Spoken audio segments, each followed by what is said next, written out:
Hello friends, welcome back to code with top channel. So आज की इस video में हम लोग देखने वाले जावा इंटरव्यू क्वेश्चंस। एंड ये जो क्वेश्चंस और आंसर रहेंगे, सारे क्वेश्चंस और आंसर डिपेंड रहेंगे about static. So static variables कैसे होते हैं, स्टैटिक मेथड का यूज़ क्या होता है, जितने भी क्वेश्चंस रहेंगे स्टैटिक कीवर्ड के ऊपर, वो सारे क्वेश्चंस मैं इस वीडियो में कवर कर लूँगा। और आप सभी के लिए ऑलरेडी मैंने प्लेलिस्ट बना दिया है जावा इंटरव्यू का। सो जितने भी क्वेश्चन है डिफरेंट डिफरेंट टॉपिक के ऊपर, आप वो प्लेलिस्ट चेकआउट कर सकते हैं। उसका लिंक जो है मैं डिस्क्रिप्शन में और आई बटन में दोनों जगह पर दे दूंगा, तो आप उसको ज़रूर रिफ़र कीजिए। ठीक है, काफ़ी अच्छे वीडियो बनाए हैं मैंने पहले के जितने भी जावा इंटरव्यू के क्वेश्चन है, एक से एक वीडियो बनाया है। और जितने भी क्वेश्चंस मैंने कवर किए सारे मोस्ट फेवरेट क्वेश्चन है इंटरव्यूअर के लिए। सो अगर आप उस चीज़ को देखेंगे तो आप अच्छे से इंटरव्यू को क्रैक कर लेंगे। ठीक है, सो वीडियो को स्टार्ट करते हैं।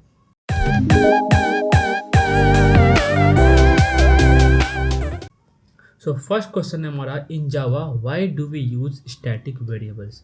अभी स्टैटिक वेरिएबल्स कैसा होता है कि सपोज हमने एक क्लास क्रिएट किया। ठीक है, जब हम लोग क्लास क्रिएट करते हैं तो उसके अंदर दो वेरिएबल होते हैं, एक इंस्टेंस वेरिएबल और एक लोकल वेरिएबल्स। ठीक है, और एक वेरिएबल हम लोग अगर क्रिएट करते हैं वो होता है स्टैटिक वेरिएबल।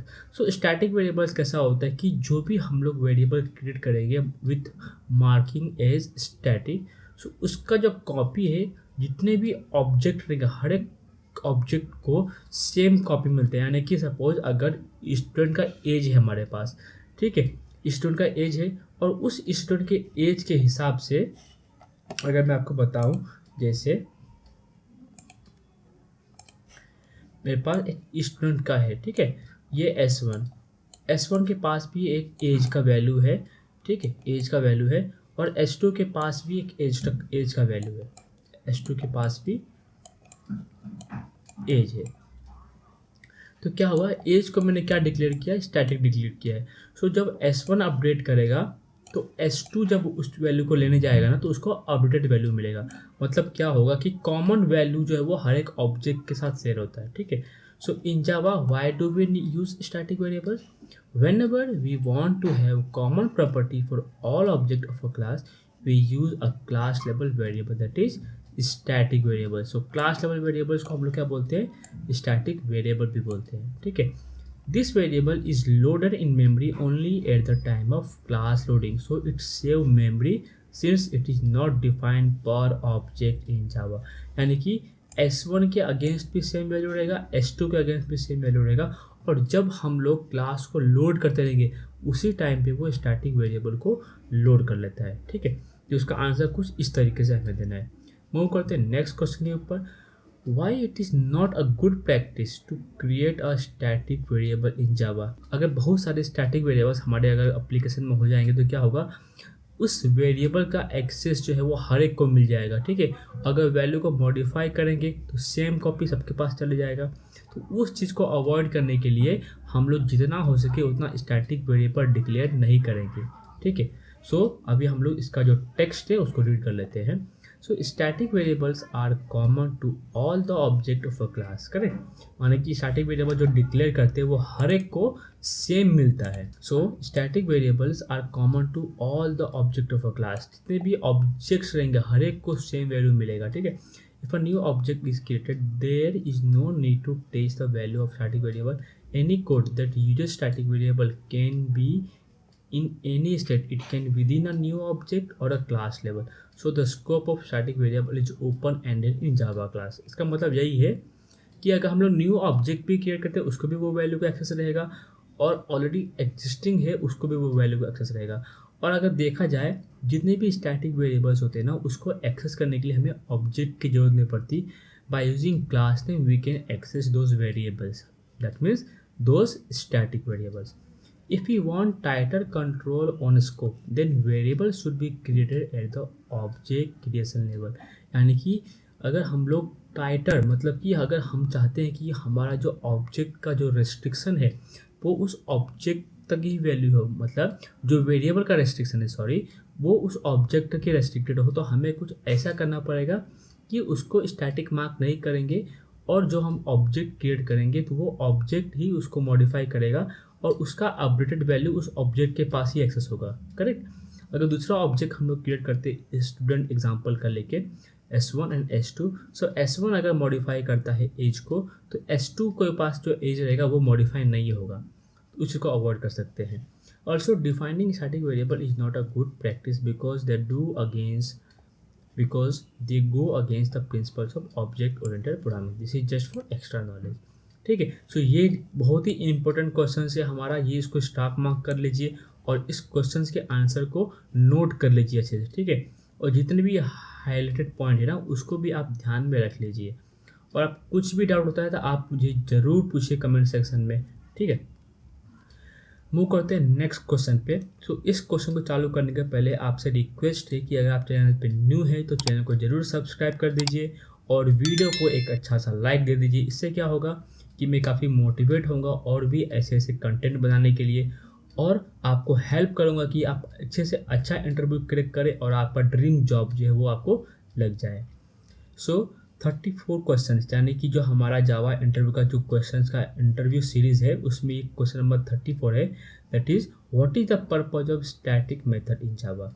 जिसे मैं आपको बताया था कि हम लोग जब स्टैटिक वेरिएबल क्रिएट करते हैं या फिर हम लोग स्टैटिक मेथड डिक्लेयर करेंगे तो उस मेथड या वेरिएबल को एक्सेस करने के लिए हमें ऑब्जेक्ट क्रिएशन की ज़रूरत नहीं पड़ती। Directly using class name we can access those variables and method. So Java provides the features of static method to create behavior at the same class level.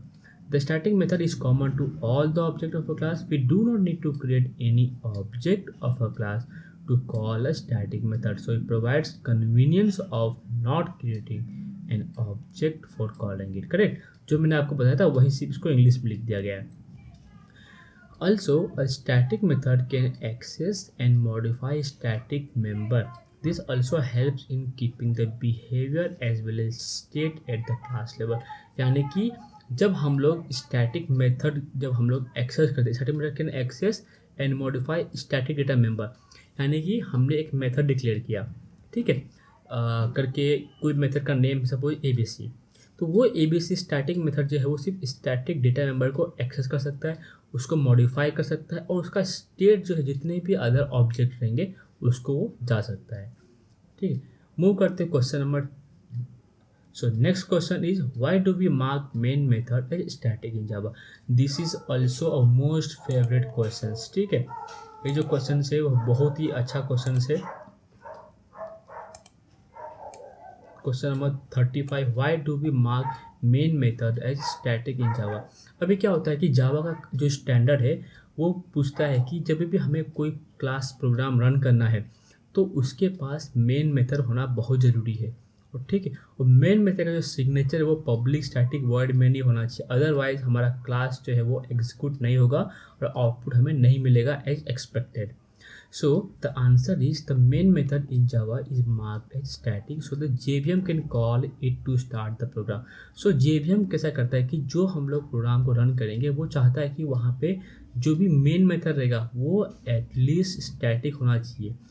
If a main method is not static then which constructor will be called by Java process? So वो confuse हो जाता है। ठीक है, as such it is known as convention to mark main method as static in Java, but if we remove the static then there will be ambiguity. Java process may not know which method of a class to call to start the program. So this convention helps in Java process to identify the starting code of a program in class that is passed as an argument to Java process. यानी कि जब हम लोग public static void main जब होता है तो जावा जो JVM है वो चाहता है कि हमें इस फॉर्मेट में एक मेथड रहे उस क्लास के अंदर जिससे हम अपने प्रोग्राम को एटलीस्ट स्टार्ट कर सकें। ठीक है, तो यही रीज़न होता है कि जो मेन मेथड होता है उसको पब्लिक स्टैटिक क्रिएट किया जाता है जिससे हमें उस क्लास का ऑब्जेक्ट क्रिएट करने की ज़रूरत न पड़े और JVM ऑटोमेटिकली उसको कॉल कर ले। मूव करते हैं नेक्स्ट क्वेश्चन के ऊपर, that is question number 36। So in what scenario do we use static block. अभी स्टैटिक ब्लॉक किस केस में यूज होता है, ये बहुत ही अच्छा कंसेप्ट है। इस कंसेप्ट को आपको अच्छे से समझना चाहिए जो मैं आपको बताऊंगा अभी देखिए क्या होता है कि हमारे पास हमने एक क्लास क्रिएट किया सपोज टेस्ट क्लास, ठीक है, उसके अंदर कुछ ऐसे ब्लॉक होते हैं जो ब्लॉक उस क्लास के मेन मेथड को एग्जीक्यूट करने के पहले भी हम लोग कॉल कर सकते हैं। सो उस ब्लॉक को बोलते हैं हम लोग static block, that is executed before calling the main method. हमारे मेन मेथड को कॉल करने के पहले ही वो जो ब्लॉक होता है वो एग्जीक्यूट होता है। अब बताओ, जब मेन मेथड कॉल करने के पहले ही एग्जीक्यूट होता है तो उसका हम लोग यूज़ क्या कर सकते हैं, जो भी कॉम्प्लेक्स लेवल का इनिशियलाइजेशन या फिर कुछ वेरिएबल्स ऐसे हैं जो कि मेन मेथड को चाहिए, सो उस मेन मेथड के जाने के पहले अगर हमें कुछ वेरिएबल्स या फिर कुछ भी कॉन्फ़िगरेशन परफॉर्म करना रहेगा तो वो चीज़ें हम लोग स्टैटिक ब्लॉक में डाल सकते हैं। समझ में आया इसका रीज़न क्या होता है? So at times there is a class that is static member variable. These variable need some complicated initialization, यानी कि किसी भी लेवल का कॉन्फ़िगरेशन परफॉर्म करना रहेगा स्टैटिक वेरिएबल को सेट करने के लिए, या फिर कुछ ऐसे वेरिएबल्स जिसका रिक्वायरमेंट है हमारे मेन मेथड में या फिर फ्यूचर कोड में, तो उसको हम लोग स्टैटिक ब्लॉक के अंदर रख सकते हैं। So at this time static block helps as a tool to initialize complex static member variables initializer. The static block is executed even before executing of main, before the execution of main method। मैंने आपको यहाँ बताया था ना कि main method को execute करने के पहले ही जो है हमारा स्टैटिक ब्लॉक एग्जीक्यूट हो जाता है। तो sometime we can also replace static block with a static method of a class. So जरूरी नहीं है कि हमारा जो स्टैटिक ब्लॉक है उसके बदले अगर हमें स्टैटिक मेथड भी करना रहेगा तो हम लोग स्टैटिक मेथड भी क्रिएट कर सकते हैं अपने प्रोग्राम के अंदर। सो एक बहुत ही अच्छा क्वेश्चन है, क्वेश्चन नंबर 36। आपको इसके आंसर डेफिनेटली नोट कर लेने चाहिए। ये बहुत ही ट्रिकी क्वेश्चन है, इस टाइप के क्वेश्चन जो पूछे जाते हैं ना बहुत ही ट्रिकी होते हैं। मूव करते हैं नेक्स्ट क्वेश्चन के ऊपर। Is it possible to execute a Java program without defining a main method? देखिए होता क्या है कि जब भी हम लोग जावा प्रोग्राम लिखते हैं, example suppose test class, test main class, ABC, जो भी क्लास क्रिएट करेंगे उस क्लास को रन करने के लिए JVM क्या बोलता है कि मेरे पास एक मेन मेथड होना चाहिए और जिसका फॉर्मेट होना चाहिए पब्लिक स्टैटिक वॉइड में। ठीक है, तो इस तरीके से वो कुछ मांगता है हमें। Is it possible to execute a Java program और is it possible to execute a program without defining main method? So before 7 जो था ना वो पॉसिबल था, बट अभी जो है वो पॉसिबल नहीं है, उसको हमने गैप को क्लोज कर दिया है। तो जब भी प्रोग्राम हमें रन करना रहेगा उसके अंदर एक मेन मेथड होना चाहिए और उसका फॉर्मेट होना चाहिए, उसका जो डिक्लेरेशन होना चाहिए वो पब्लिक स्टैटिक वर्ड में होना चाहिए। एटलीस्ट वो तो होना ही चाहिए जिससे हमारा कोड जो है वो चल सके। ठीक है, मूव करते हैं नेक्स्ट क्वेश्चन के ऊपर 38। What happens when static modifier is not mentioned in the signature of main method? अभी क्या है कि हमने जो मेन मेथड डिक्लेयर किया वहाँ पे क्या किया, हमने स्टैटिक कीवर्ड को निकाल दिए, यानी कि जो पब्लिक स्टैटिक वर्ड मेन था उसके पे हमने पब्लिक वर्ड मेन रख दिया। तो कोड जो है हमारा सक्सेसफुली कंपाइल हो जाएगा, कोई भी एरर नहीं आएगा। बट JVM क्या बोलता है कि अगर मुझे उस प्रोग्राम को सक्सेसफुली रन करना है तो मुझे स्टैटिक मेथड चाहिए, main method. So main method क्या होना चाहिए, हमारा स्टैटिक होना चाहिए। अगर वो स्टैटिक नहीं रहेगा तो नो सच मेथड एरर का एक्सेप्शन जो है वो और एरर जो है वो थ्रो करेगा। ठीक है, तो डिफरेंस यही होता है, कोड हमारा सक्सेसफुली कंपाइल हो जाएगा, कुछ भी एरर नहीं आएगा, but while running the code we are going to get this error, no such method error, because JVM required main method should be in the form of public static void main। I hope आपको इसका answer आपको काफ़ी अच्छे से समझ में आ गया रहेगा।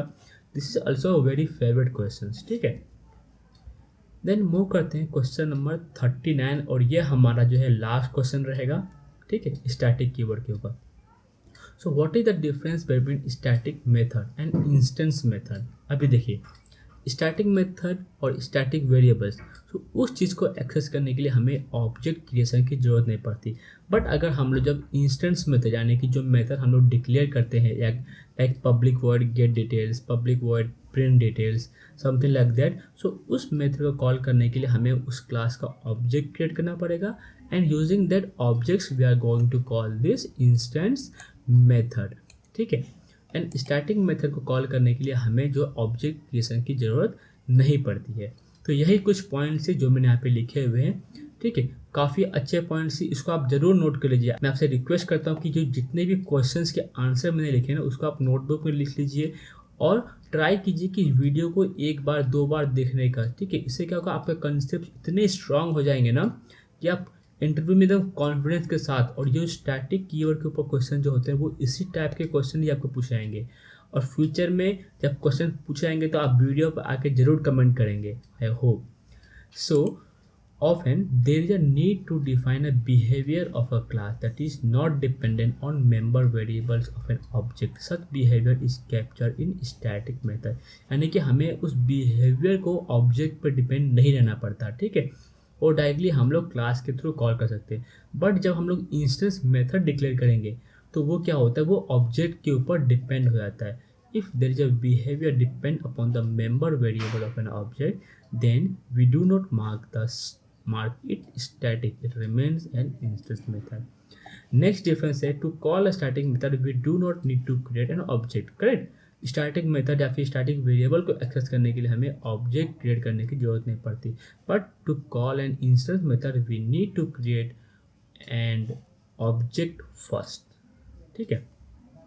Then instance member variables cannot be access by static method, यानी कि जो वेरिएबल्स स्टैटिक, इन शॉर्ट अगर मैं बोलूँ, स्टैटिक मेथड जो है वो स्टैटिक वेरिएबल को एक्सेस कर सकता है, बट नॉन स्टैटिक मेथड जो है वो स्टैटिक वेरिएबल को एक्सेस नहीं कर सकता।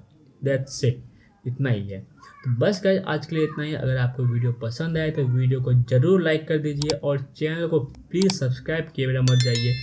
अगर आप सब्सक्राइब करेंगे, लाइक करेंगे और कमेंट करेंगे तो काफ़ी मुझे मोटिवेशन मिलता है और काफ़ी मैं अच्छे अच्छे कंटेंट और क्वालिटी कंटेंट लेके आऊँगा आपके लिए, ठीक है। तो मिलते हैं नेक्स्ट वीडियो में, और उस वीडियो में हम लोग कवर करने वाले हैं जावा के interview questions based on the concepts of overloading and overriding. So I hope काफ़ी आप एक्साइटेड रहेंगे, वो टॉपिक्स भी बहुत ही इंपॉर्टेंट टॉपिक्स है। So see you there, till then take care and bye bye, happy learning and happy coding.